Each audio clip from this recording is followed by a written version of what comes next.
வணக்கம். இந்த விளக்கப்பதிவிற்கு உங்களை அன்போடு வரவேற்கிறேன். பழங்கால நாகரிகங்கள்னா ஏதோ கல்ல தேய்ச்சி நெருப்ப உருவாக்குன ஆரம்பகட்ட பரிசோதனைகள்னு பலரும் நினைக்கிறாங்க. ஆனா உண்மையிலேயே அவங்க தான் இன்னைக்கு நாம வாழ்ந்துகிட்டு இருக்கிற இந்த நவீன ஒன்றோடொன்று இணைக்கப்பட்ட உலகத்துக்கான தெளிவான வரைபடங்களை அப்பவே உருவாக்குன சிற்பிகள். அவங்கள பத்தி தான் இன்னைக்கு நாம சுவாரஸ்யமா பேச போறோம்.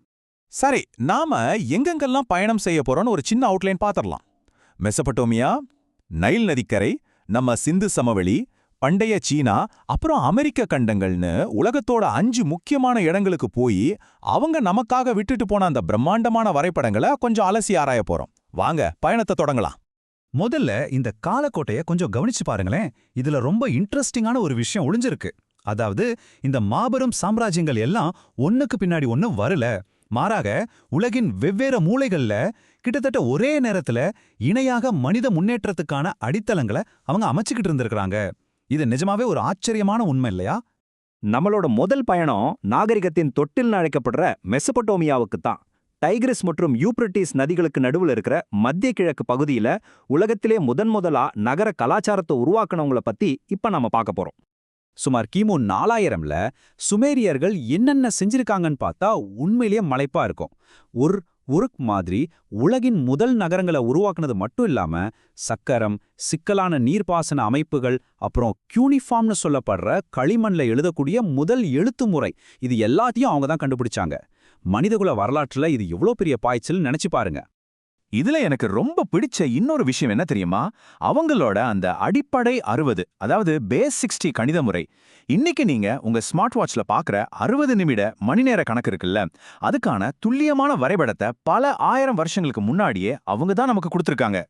இவங்களுக்கு அப்புறம் வந்த பாபிலோனியன் மன்னர் ஹம்முராபி மொத்த மெசபடோமியாவையும் ஒன்னா இணைச்சாரு. அப்போ ஒரு உருவாக்குனது தான் உலக புகழ்பெற்ற கண்ணுக்கு கண் அப்படிங்கிற பழிவாங்கும் நீதி சட்டம். அரசர்கள் அவங்க இஷ்டத்துக்கு முடிவெடுக்கிறத மாத்தி இன்னைக்கு நாம பயன்படுத்துற எழுதப்பட்ட சட்ட அமைப்புகளுக்கு இதுதான் ஒரு ஆரம்பகால தூணா அமைஞ்சது. சரி, இப்போ அங்கிருந்து அப்படியே கொஞ்சம் மேற்கு பக்கமா நைல் நதி கரைக்கு வருவோம். கிமு 3100கள்ல பிரம்மாண்டமான கட்டுமானங்கள் மூலமா ஒரு மாபெரும் சமூகம் எப்படி உருவாச்சுங்கிறத பண்டைய எகிப்து நமக்கு காட்டுது. எகிப்துன்னு சொன்னாலே நமக்கு ஒருவித மர்மமும் பிரமிப்புகளும் தான் ஞாபகம் வரும். அங்க எல்லாமே பார்வோன் அப்படிங்கிற ஒற்றை அதிகாரத்தை சுத்தி தான் நடந்துச்சு. அவரை மக்கள் வாழும் கடவுளாவே கும்பிட்டாங்க. கிசாவுல இருக்கிற பிரமிடுகள், ஸ்பிங்ஸ் மாதிரியான பிரம்மாண்டங்களை உருவாக்குறதுக்காக லட்சக்கணக்கான ஆட்களை வேலைக்கு வைக்கிற முழுமையான அதிகாரம் அவர்கிட்ட மட்டும்தான் இருந்துச்சு. இவ்வளவு பெரிய சாம்ராஜ்யத்துக்கு சாப்பாடு போடணும்னா விவசாயம் சிறப்பா இருக்கணும் இல்லையா?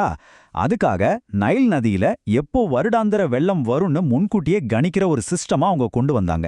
சூரியனை அடிப்படையா வச்சு அவங்க உருவாக்குன அந்த துல்லியமான 365 நாள் நாட்காலி முறை தான் இன்னைக்கு வரைக்கும் நம்ம பயன்படுத்திட்டு இருக்கோம்.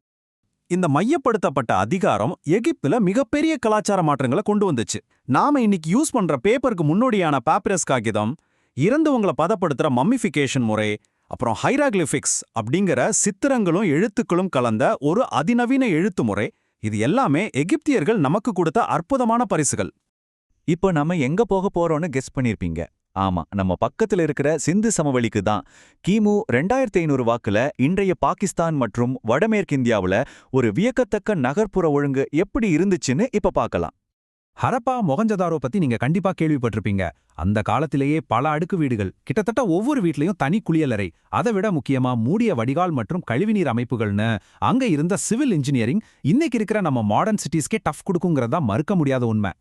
மெசபடேமியா கூட இவங்க நிறைய கடல் வழி வர்த்தகம் செஞ்சிருக்காங்க. ஆனா சிந்து சமவெளி இன்னைக்கு வரைக்கும் நமக்கு ஒரு பெரிய வரலாற்று மர்மமா தான் இருக்கு. ஏன்னா எகிப்து மெசபடேமியா எழுத்துக்களை நாம இருமொழி குறிப்புகளை வச்சு படிச்சுட்டோம். ஆனா எந்த ஒரு இருமொழி குறிப்பும் இல்லாததால சிந்து சமவெளி மக்களோட அந்த தனித்துவமான எழுத்துக்களை இன்னைக்கு வரைக்கும் நம்மால புரிஞ்சுக்கவே முடியல.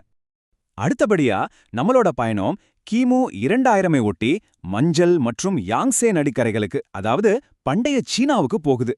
இந்த நாகரிகத்தோட ஸ்பெஷாலிட்டி என்னன்னா, நவீன காலம் வரைக்கும் பிளவுபடாத ஒரு நேரடியான கலாச்சார தொடர்ச்சியை இவங்க கிட்ட நாம பார்க்க முடியும்.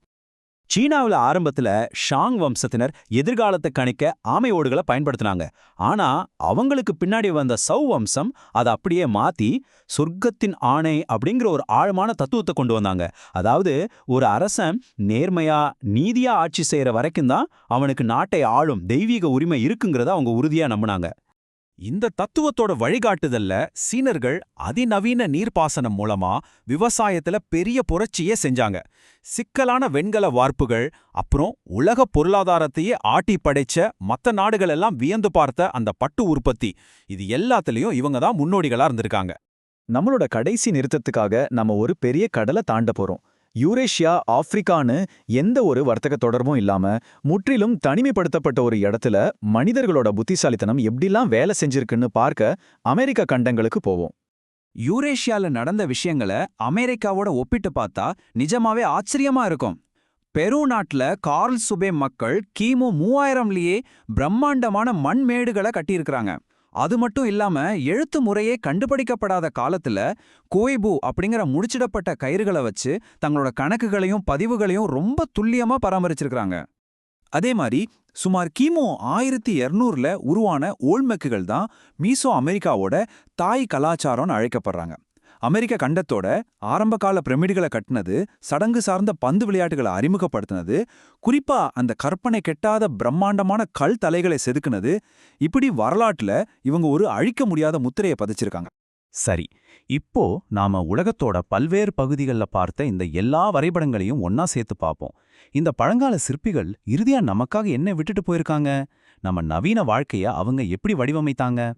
கடலோர வர்த்தகம், படையெடுப்புகள், அப்புறம் சுதந்திரமான தனித்துவமான கண்டுபிடிப்புகள் மூலமா நாடோடிகளா காடுகள்ல அலைஞ்சு திரிஞ்ச மனித குலத்தை இன்னைக்கு நாம வாழ்ந்துட்டு இருக்கிற இந்த சிக்கலான ஆனா வசதியான உலகளாவிய சமூகமா இவங்க தான் மாத்திருக்காங்க.